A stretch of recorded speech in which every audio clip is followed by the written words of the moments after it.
So the Jews gathered round him and said to him, "How long will you keep us in suspense?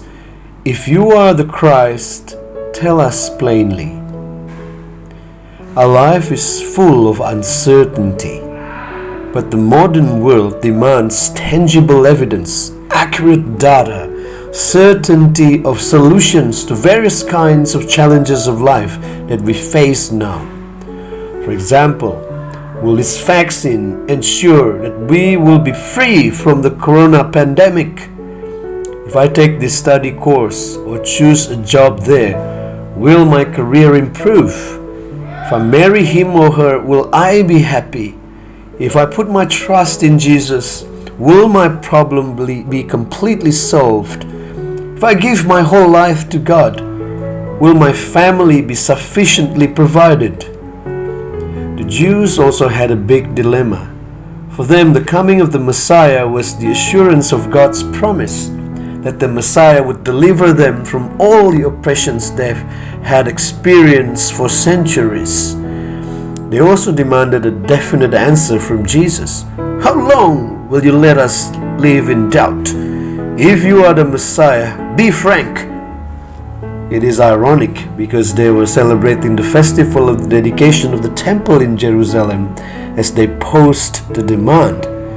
This festival is also marked by the celebration of God's light, but their words revealed the darkness that oppressed their souls. They could not see, or even if they see, they were not satisfied with the light that the Lord Jesus gave them. All of his evidence and mighty works were not sufficient to prove that Jesus is the promised Messiah. The point of our reflection today is not to discourage us from asking God. Our God is not a God who does not care about our doubts and uncertainties. He is not an old-fashioned God, a coward God, a God who hides because he could no longer give definite and satisfying answers. The essence of our contemplation is to discover how we ask God, what kind of tone comes from our heart when we ask Him. The reply of Jesus revealed that they were not His sheep. Jesus said that the way they asked was not the tone of a sheep asking the shepherd. The tone of their question conveyed deep hostility. The tone they used was a high tone. There is no more humility as a sheep who believes in the shepherd. Such a demanding tone destroys the relationship that the Lord Jesus builds with his sheep.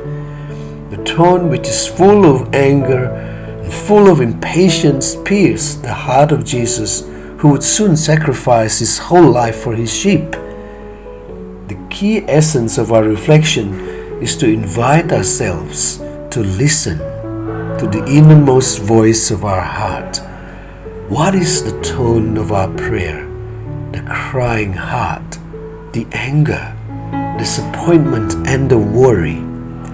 Is it highly pitched, impatient, and demanding?